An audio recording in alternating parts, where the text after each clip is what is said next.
So this is a photo of my friend Brittany. She's from a little island called Trinidad and Tobago. It's a tad east of Venezuela.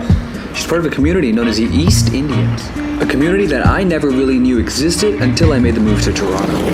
Which is kind of weird because I'm Indian.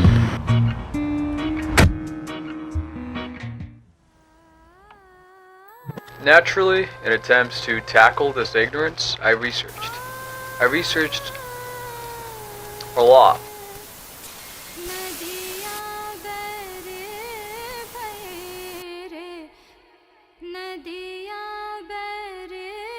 Make a brief visit to the house.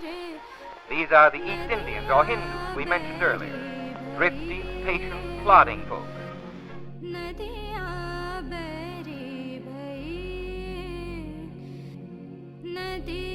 It is truly remarkable how these people from faraway India so steadfastly retain all their national traits and oriental peculiarities, no matter how distant from home they wander, or how many years or generations they may be away.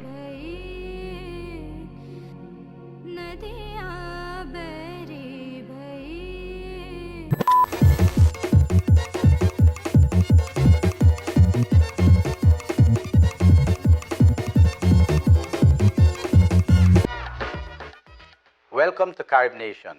I am Paul Niru, Tennessee. Today we would be looking at East Indians in the Caribbean. We will be examining many aspects of the Caribbean people's lives in respect to the East Indians. For example, how did they get from India to the Caribbean? And over the last 160 years, what they've been doing in the Caribbean.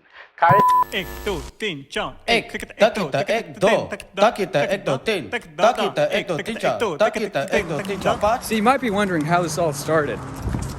You see, in 1835, the British had just abolished slavery. I see. But they still needed plantation labor, and they wanted it for cheap. So where were they going to get that plantation labor? That's a great question, Raquel. You see, a lot of it came from something known as the Indian Indenture System. Basically, this was a system the British Empire devised to gather Indians, coolies as they call them, from the north of India and bring them to European colonies to labor. There was well over 1 million Indians displaced, primarily from the northern regions of India, more specifically Uttar Pradesh and Bihar, which is pretty close to where I was born.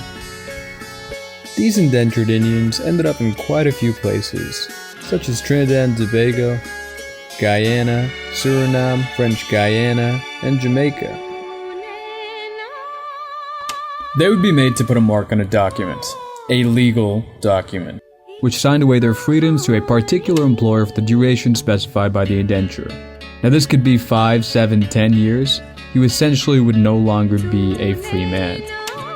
Given the high levels of illiteracy, few workers really understood the terms of the contract they just put their thumb onto. Many were commonly misled about where they were departing for and the wages they'd receive there.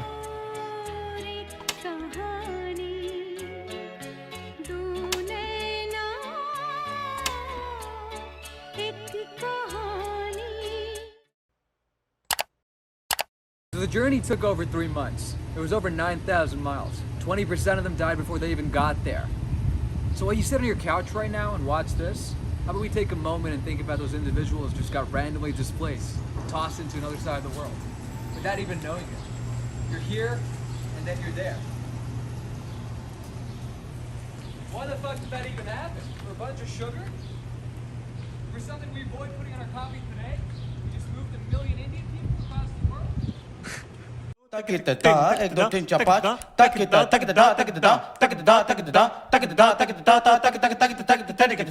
right now, I'm below the Prince Edward Viaduct.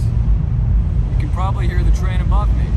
See, this bridge was built in 1918, which is actually the year that all of this got abolished. So just think about that in retrospect. that there was people being displaced till that date, till the date that this bridge itself was built.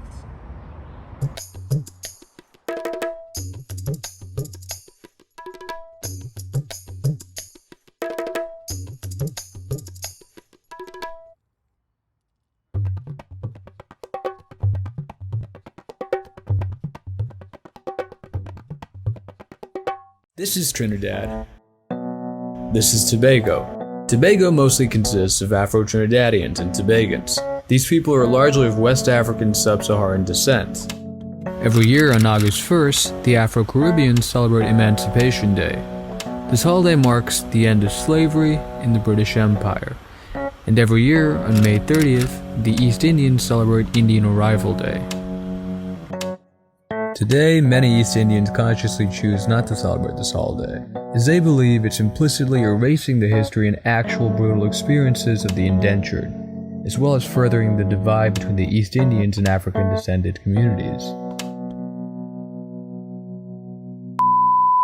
And it was more or less at the behest of the plantocracy that East Indians kept their marriage systems, their Ramayana, their Quran, and so on, because they didn't want too much mixing between ex-slaves. Because of solidarity, Exactly, they would have class exactly. solidarity. They didn't want too much mixing. And if you look at the system of settlement in places like Trinidad and British Guyana, you will find that there were separate villages that were created for East Indians and blacks to prevent this kind of intermixing, and hence solidarity.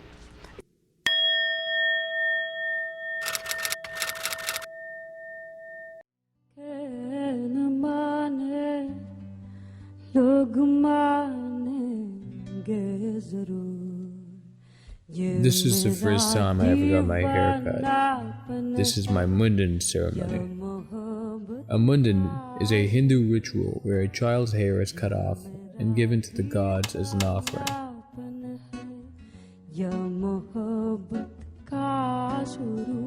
What's fascinating is that they still do this in the Guyanas, Trinidad, and Jamaica. And it's been over 180 years since they left Indian soil. And yet, Hinduism is still prevalent and celebrated today.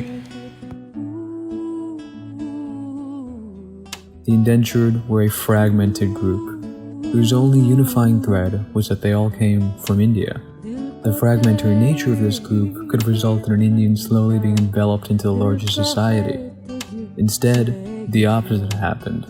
East Indians formed a tight community that began to redefine the larger society in order to make a more pronounced space for themselves. I'm realizing that being Indo-Caribbean is a certain hyphenated existence where one's identity exists within the tension created by these two worlds. Indo-Caribbeans have been able to carve out a unique space for themselves, which has allowed them to remain a separate and distinct group even now in North America.